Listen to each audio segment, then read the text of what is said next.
Hello, welcome back to this lecture. So in the previous lecture, we were having discussion in cement, and in this lecture, now we will continue our discussion. And in this lecture, we will discuss the various types of cements and the types of tests which we conduct on cement to ensure the quality before using on the construction sites. So these are the contents that are likely to be discussed in this lecture. So there, I will be limited to some types of cement, although there are various types of cement which are being used in India, but I will be focusing on some important cements. So in the previous lecture, we have discussed various properties of Portland cement in general, and we have seen that cement exhibit different properties and characteristics depending upon their chemical composition. By changing the oxide composition, the cement can be made to exhibit different properties.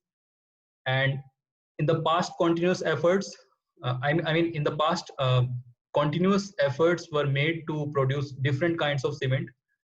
And these cement can be suitable for different situations by changing oxide compositions. And the another aspect is by changing the fineness of grinding. So in this lecture, we will deal with the properties and use of various kinds of cements. So these are the type of cement that are going to be discussed in this lecture.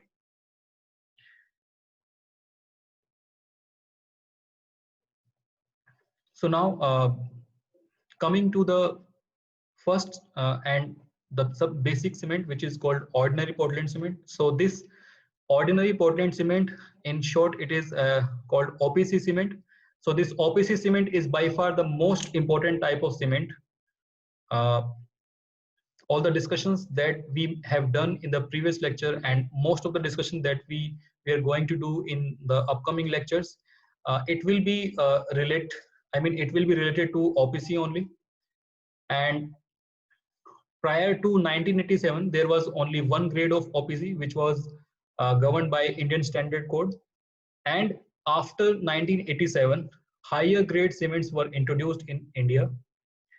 The OPC was classified into three grades, namely 33 grades, 43 grades, and 53 grades. And these grades are depending upon the strength of cement at 28 days when they are tested as per the IS code mentioned here. So if the 28-day strength is not less than 33 Newton per mm square or 33 MPa, it is called 33 grade cement. Well, if this strength is not less than 43 MPa or 43 Newton per mm square, then the cement will be known as 43 grade cement. And if this strength is not less than 53 grade, then the cement will be called 53 grade OPC cement. So in the modern construction activities, higher grade cement have become so popular that this 33 grade cement is almost out of the market. So the manufacture of OPC is decreasing all over the world in view of the popularity of blended cement on account of lower energy consumption, environmental pollution, economic and other technical reasons.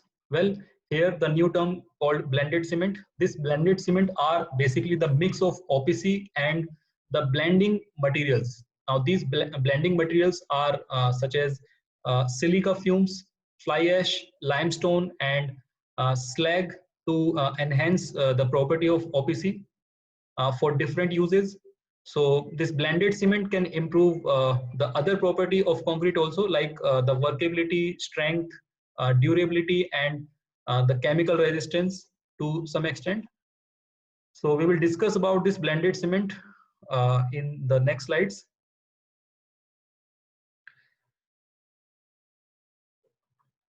The next cement is called rapid hardening cement. Well, this cement is similar to ordinary Portland cement, and as the name indicates, it develops strength rapidly, and as such, it may be more appropriate to call it as high early strength cement. So rapid hardening cement develops at the age of 3 days, the same strength as that is expected of OPC at 7 days. So this is how we can differentiate between RHC and OPC. And the rapid rate of development of strength is attributed mainly to the higher fineness of grinding and higher C3S and lower C2S content. So as in the previous lecture, I have mentioned that C3S is mainly concerned with the first 28 days development of the strength. And if we increase the content of C3S and decrease the content of C2S, then obviously the strength in first 28 days will be more as compared to the normal OPC. This higher fineness of cement particles, they are exposed to greater surface area for action of water, and also higher proportion of C3S. So both of these results in quicker hydration, and consequently rapid hardening cement gives out much greater heat of hydration. Why? Because of the higher fineness and because of the higher content of C3S. And therefore rapid hardening cement should not be used in mass concrete construction, because there if the heat of hydration will be high, then there will be a possibility of cracks. So that is why RHC is not recommended to use in mass constructions, like in case of dam or thick foundations or bridge pier, etc. So therefore, this rapid hardening cement is recommended in some of the situations, like it can be used in prefabricated concrete constructions, or in other words, it can be used in pre-stressed concrete constructions, and where the formwork is required to be removed early for reuse elsewhere. So this formwork is basically a mold in which fresh concrete is poured to give a particular shape of element for which it is designed. So where it is, where formwork is required early, then there also we can recommend to use rapid hardening cement, so that we get formwork early and for the fast construction. This rapid hardening cement can also be used in road repair works. Road repair works requires the hardened concrete early, because there is a movement of traffic, and in case when we cannot restrict traffic for a longer period, then we are required to use the cement which will develop the strength very early.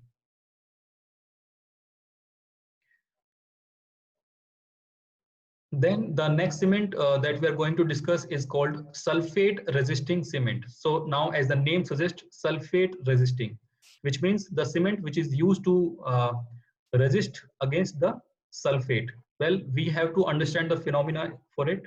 So basically, the normal ordinary Portland cement, it is mainly susceptible to the attack of sulfate, in particular to the action of magnesium sulfate.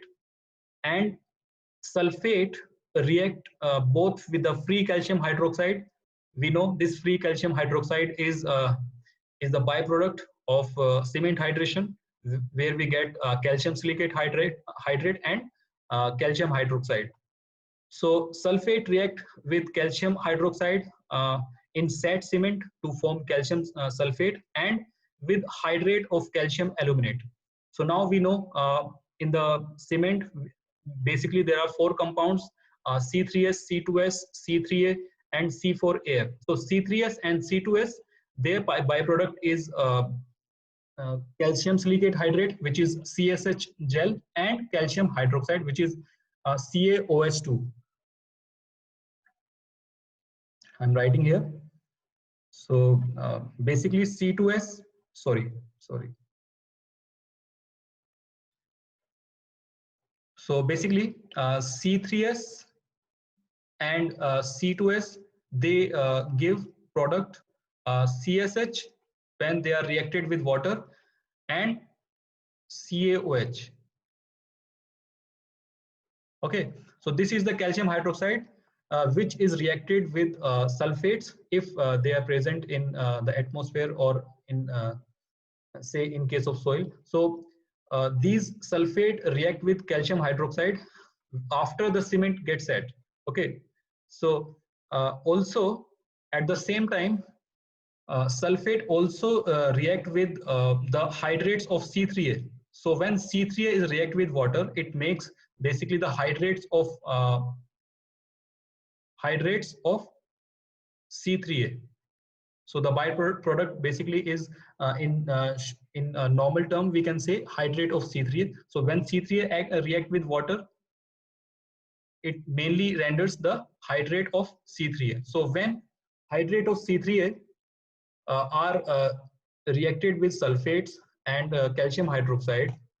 So when sulfate react with hydrates of C3A, then the byproduct becomes calcium sulfoaluminate. So I'm writing here sulfate plus hydrate of C3A, it renders calcium sulfo. So this byproduct calcium sulfoaluminate, the volume of this byproduct is as large as 227%. So when this large volume is present, I mean when the after the reaction, when this high volume is present in the cement or concrete, it is obviously it will try to disintegrate the cement. So that is why this is called sulfate attack. So sulfate ultimately first react with calcium hydroxide as well as with hydrates of C3A, and it makes calcium sulfoaluminate, and this calcium sulfoaluminate has volume which is more than the twice of the volume of the calcium hydrate of sulfate. So when the volume increases, then it tries to expand, and because of this expansion, the concrete or cement product expands and they ultimately disintegrates. So ultimately this this is called sulfate attack. So sulfate basically leads to the disintegration of concrete, and to avoid this sulfate attack, the cement which is being used in this kind of cement, the C3A content is low. Why? Because sulfate is mainly attack the C3A products. So that is why in such type of cement, the C3A content is lower, and that is why I have mentioned the normal composition of C3A is around 8 to 10%. Well, in case of sulfate resisting cement, the C3A content is decreased and it is less than 5%, and also it is compensated with C4AF, as because C4AF is it offer a greater resistance to the sulfate, so that is why C3A content is compensated with C4AF.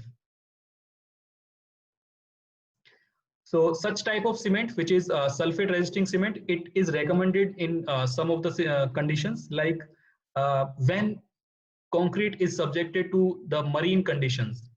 So in marine or seawater, sulfates are present, and those sulfate can attack the normal ordinary Portland cement. So that is why in such condition, we can use sulfate resisting cement. Concrete to be used in foundation and basement where soil is infested with sulfates. So in some soil also sulfate can be there. So to avoid the sulfate attack in this in such soil, we can use sulfate resisting cement which has lower C3A content.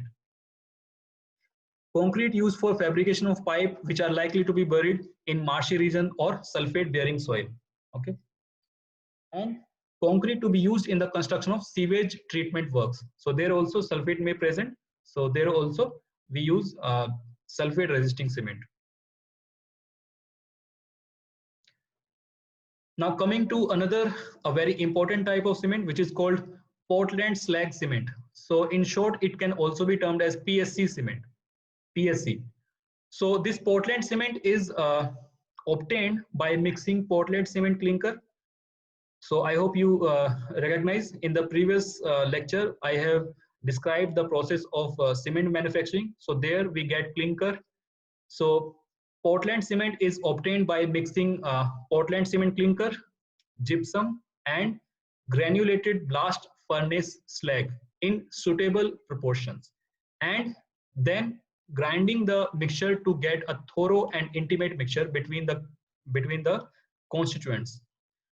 So it may also be manufactured by separately grinding Portland cement, clinker, and gypsum, and ground granulated blast furnace slag. In short, it is also called GGBS. And ultimately, they are later we can mix them separately and then intimately. The resultant product of this cement is called uh, Portland slag cement. So in addition, it has low heat of hydration. And in this figure, you can see, as I have mentioned, that Portland slag cement is obtained by mixing Portland cement clinker with gypsum and slag. So this slag is obtained from the blast furnace, which we use to extract the iron. So iron is basically extracted from iron ore, and blast furnace we use to extract that.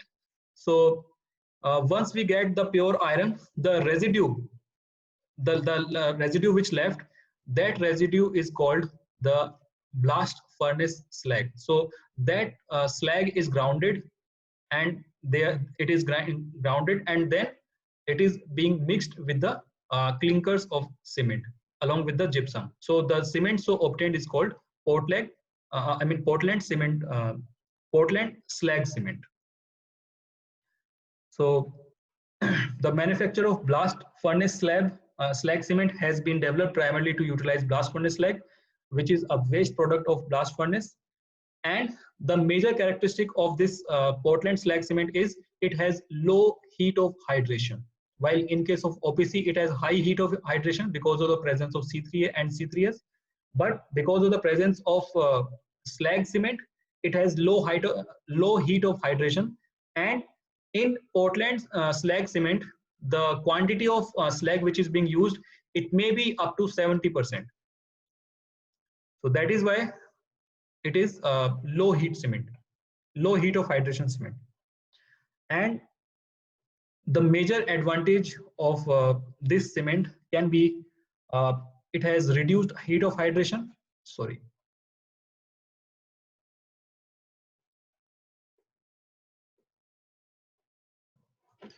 The next advantage is the reduced permeability. Well, by using the ground granulated blast furnace slag, which is GGBS.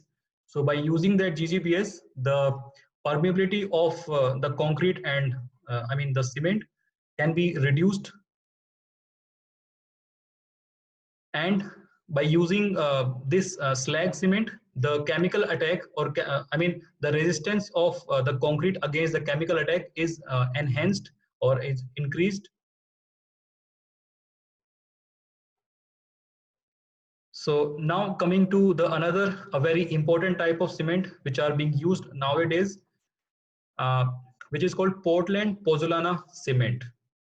Well, the history of pozzolana material I have already discussed about in the first lecture. So the history of pozzolana material basically goes back to the Romans time, and Portland pozzolana cement is basically manufactured by the intergrinding of OPC clinker with 10 to 25% of pozzolanic material. And as per the latest amendment in the IS code, this percentage is increased, and this percentage is about 15 to 35%. So if we try to define a pozzolanic material, then the definition of pozzolanic material can be, I have posted here. So this is basically a pozzolanic material is essentially a siliceous or aluminous material, which while in itself possessing no cementitious property, which will in finely divided form and in the presence of water react with calcium hydroxide liberated in the hydration process at ordinary temperature to form compound possessing cementitious property. So this pozzolana material is basically a material which itself does not possess any cementitious property like the cement does. But when it is reacted with the byproduct of some cement, then it at ordinary temperature, then it form a compound which is possessing cementing property. So that is the definition of pozzolana material. And in pozzolanic material, basically the calcined clay or fly ash is used. Calcined clay is basically the clay which is exposed to a very extreme heat, and that becomes calcined clay. So in pozzolana material, calcined clay or fly ash can be used. Now there is another term which is called fly ash. Now what is fly ash? Fly ash can be defined by this definition. So fly ash is basically a waste material which is generated in the thermal power station when powdered coal is used as a fuel. So this is basically the byproduct of the coal as a fuel, and it is we can get it from the thermal power stations. And as I mentioned earlier, I mean in the previous slide, as per the definition, well, this pozzolana material uh, is basically reacted with the calcium hydroxide. As we know that calcium hydroxide is not a desirable property or desirable material, because this calcium hydroxide can react with sulfate, as I mentioned in the previous slide where I was discussing about the sulfate resisting cement. So this calcium hydroxide can be react with sulfate, or it can it is soluble in water, and it generally leached out from the cement, concrete. So this calcium hydroxide is not a desirable material, and if we try to contain the quantity of calcium hydroxide, then it will be very good for the strength of concrete. So calcium hydroxide, when react with pozzolana, which is present in the cement, then it will make CSH gel.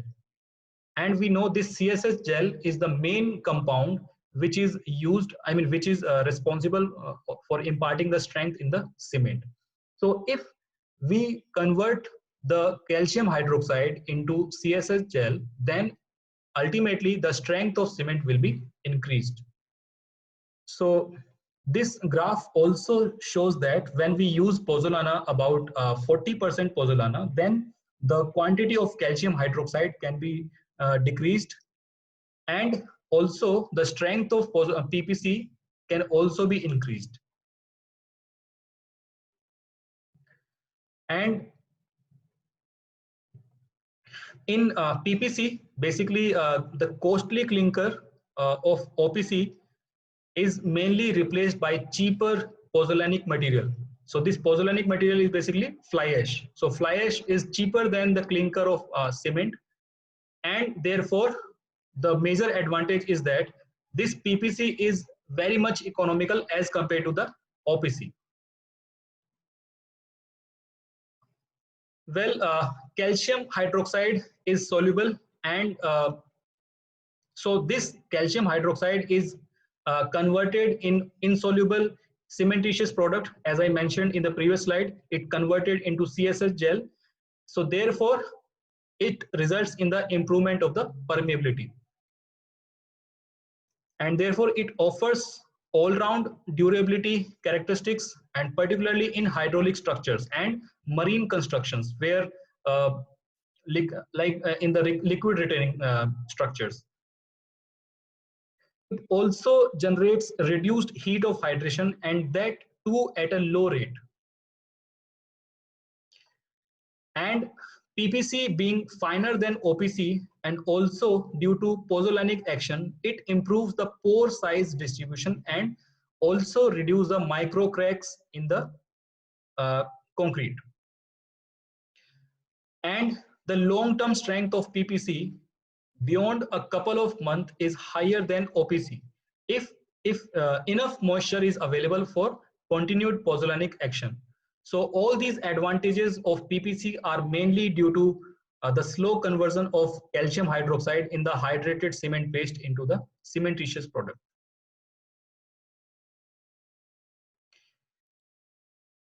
So Portland pozzolana cement can be used in all situations where OPC is used, except where high early strength is special requirement. So as PPC needs enough moisture for sustained pozzolanic activity, a little longer curing is desirable. So use of PPC would be particularly suitable for the following situations. It may be used for hydraulic structures. It can be used in case of mass concrete structures, like in case of dam and bridge piers, and where we need thick foundations. And for marine structures, it can be used for sewer and sewage disposal works, etc.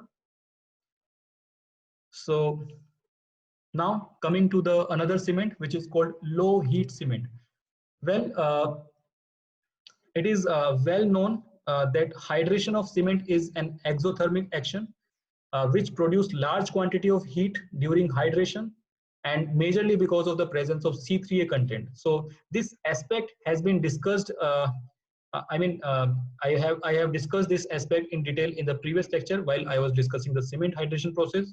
So formation of cracks in a large body of concrete due to the heat of hydration has basically focused the attention of the concrete technologist to produce a kind of cement which produce less heat or the same amount of heat at a low rate during the hydration process. So cement having this property was developed in USA during 1930 for use in mass concrete construction. So such as dams where temperature rise by the heat of hydration can become excessively large.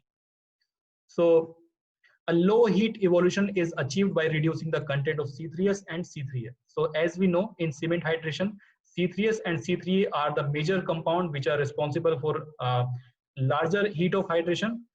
So maximum heat of hydration can be decreased by reducing the content of C3S and C3A. So a reduction of temperature will ultimately retard the chemical action of hardening, and so further restrict the rate of evolution of heat. So the rate of evolution of heat will be less, and evolution of heat will extend over a longer period. And therefore, the feature of low heat cement is a slow rate of gain of strength. And that is why we can say that low heat cement will gain the strength slowly, but the ultimate strength of low heat cement is the same as that of OPC. So as per Indian standard specification, the heat of hydration of low heat Portland cement are like in 7 days, it should not be more than 65 calorie per gram. And in 28 days, it should not be more than 75 calorie per gram. So if you recall from the previous lecture, where I have shown you a table which was showing the heat liberation parameter of all the compounds. So there we have seen C3A itself use more than 200 calorie per gram in the cement hydration process, and there in the low heat process it is recommended that the heat of hydration should not be more than 65 calorie per gram in 7 days, and in 28 days it should not be more than 75 calorie per gram. And similarly, the strength, as I said, strength gain will be slow because of the low heat of hydration process. So 7-day strength of low heat cement is not less than 16 MPa in contrast to 22 MPa in case of OPC, which means if we use OPC, then in 7 days it may gain up to 22 MPa strength, but in case of low heat cement, it is about 16 MPa, which means it is gaining strength slowly. But ultimately it gains the strength equivalent to OPC after a longer time. And other properties of cement such as setting time and soundness are same as that of ordinary Portland cement. Well, setting time and soundness I will be discussing today in upcoming slide in this lecture. So now coming to the another type of cement, which is called white cement. Well, this white cement is basically a kind of OPC, but the difference is that OPC contain iron oxide, and it is the iron oxide in OPC is about I think around up to 2%, But in case of white cement, this iron oxide is less than 0.4%. And white cement generally we use in case of, I mean, it is largely used to increase the aesthetic value of construction, and it is preferred in the use of tile work and flooring work. And this white cement costs more than gray cement. Gray cement here refers to the OPC. So this OPC is mainly, I mean, costlier than the gray cement. And for making other colored cement, this white cement is used. So in white cement, some pigment are included to make a different color cement, and those colored cement are also used for the decoration purpose.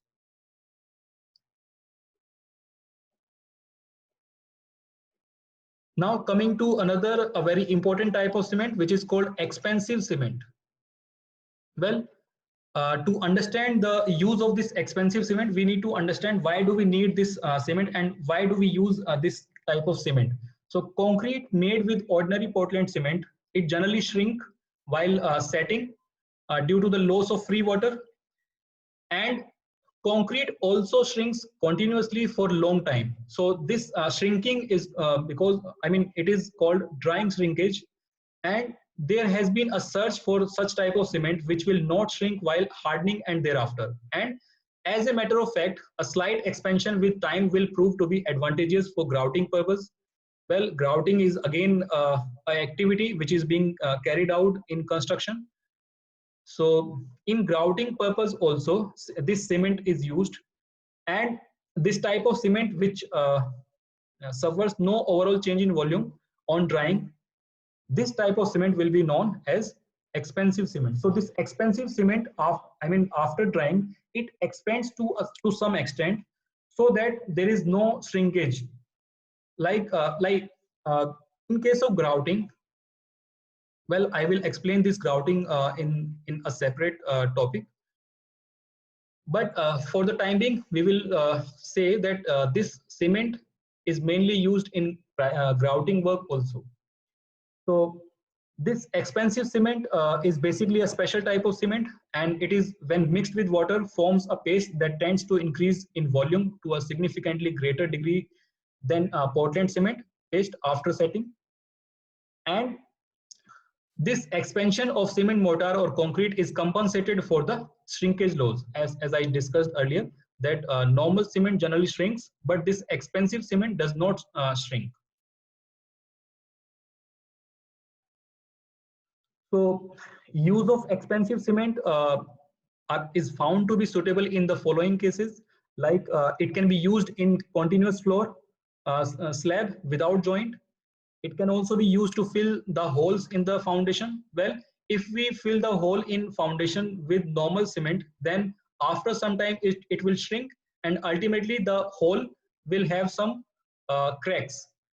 So to avoid those cracks, we can use expensive cement, because expensive cement will not shrink. And this expensive cement is also used in pre-stressed concrete components for bridges, and it is also used for the construction of water retaining structures. And also it may be used for repairing the damaged concrete surface. As I said earlier, if there is a crack in any damaged or in at any concrete surface, so if we try to repair cracks on the surface, then obviously we will try to replace that, that crack we will try to fill with the cement paste or cement slurry. So if cement is OPC, and if the shrinkage characteristic is different, which means if the parent or the older surface of concrete is not similar to OPC, or if it has a different shrinkage property, then the crack will shrink again, and it will not work out. So at those places we can use expensive cement, so that the crack will not occur again. Now coming to the very high strength cement. Well, high strength cement are the recent development, and there are various types of high strength cement, but here I will be limited to two or three cements, two or three types of high strength cement. So one high strength cement is known as MDF cement. Well, MDF here refers to the absence of relatively large voids or defects which are usually present in conventional mixed cement paste. So because of entrapped air and inadequate dispersion. So such voids and defect limit the strength. So in the case of MDF cement, or in the MDF cement, there is a process called MDF. So in MDF process, 4 to 7% of polymer is added to permit cement to be mixed with very small amount of water. And with this process, the strength of cement up to 300 MPa can be achieved. Well, normal OPC has strength about 43 MPa or 53 MPa or maybe 63 MPa. But MDF cement can have strength up to 300 MPa, which means it is a very high strength. Then the another type of cement is called DSP cement.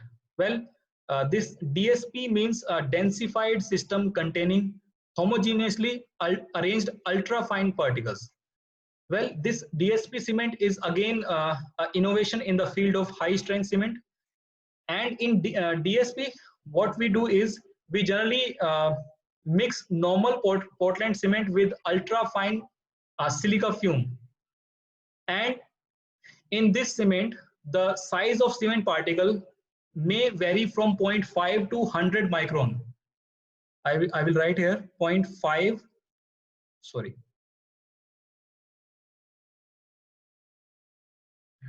The size may be 0.5 micron to 100 micron. For your information, I will tell you 1 micron is basically the 1000th part of mm. So I will write here 1 micron is equals to 1 by 1000 mm. So now you will be able to understand what is the size of 1 micron. So in DSP, in DSP cement, the size of particles of cement will vary from 0.5 micron to 100 micron. And this cement is mixed with ultra fine silica fume. And the size of silica fume is 0.005 to 0.5 micron. So this is the size of ultra fine silica fume which is being mixed with the cement or normal OPC. And the percentage of silica fume which is being added to this cement can be vary from 5 to 25%. So this is the percentage of silica fume which is being added to the normal OPC. And in OPC, the cement particle size vary from 0.5 micron to 100 micron. And with this, the compressive strength of 270 MPa have been achieved.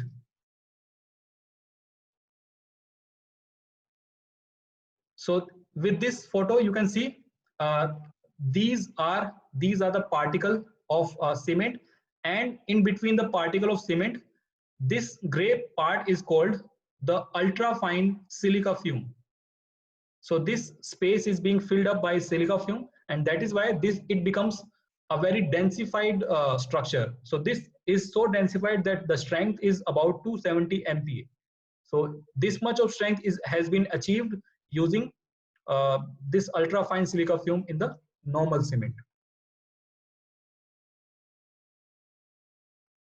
Then another type of cement is high early strength cement. So development of high early strength becomes basically the important factor, and sometimes for repair and emergency work we are required to have a cement which can develop early strength, which can develop high strength very early. So there have been some research which has been carried out in the recent past also to develop this rapid setting and hardening cement to give materials of very high early strength.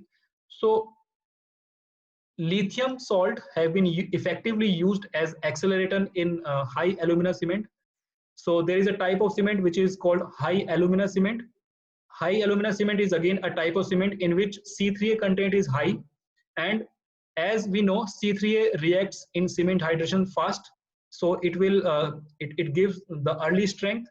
I mean early strength, I mean it is the strength maybe as early, say, half an hour or 1 hour strength. So 1 hour or 2 hours strength of cement is achieved by the content of C3A. So if C3A content is high, then that type of cement will be known as high alumina cement. So if high alumina cement is being used, and if we use lithium salt in high alumina cement, then this lithium salt will act as an accelerator, and thereby the cement so obtained will be called high early strength cement. Well, as a matter of fact, I will tell you, strength as high as 4 MPa can be obtained within 1 hour, and 27 MPa can be obtained within 3 hours of the cement casting.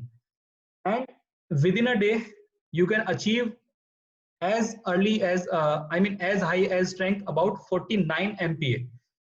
Like you can see, normal 43 grade cement, 43 grade OPC, it means 43 MPa strength is achieved after 28 days. If we use normal OPC of 43 grade cement, then 43 MPa strength is achieved after 28 days. But if we use high early strength cement, up to 49 MPa strength can be achieved within a day. So this is how you can see the comparison, which means the strength which we gain about 43 MPa in 28 days. More than this we can achieve in a single day, which is about 49 MPa. So now with this we can understand the advantages of this high early strength cement, and this high early strength cement can be used in the places where we are required early strength.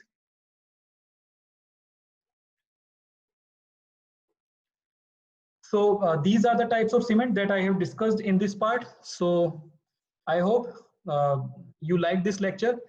In the next part, I will be discussing the tests which are being conducted on cement to ensure the quality of cement before using in the site, in the construction site. Okay. Thank you.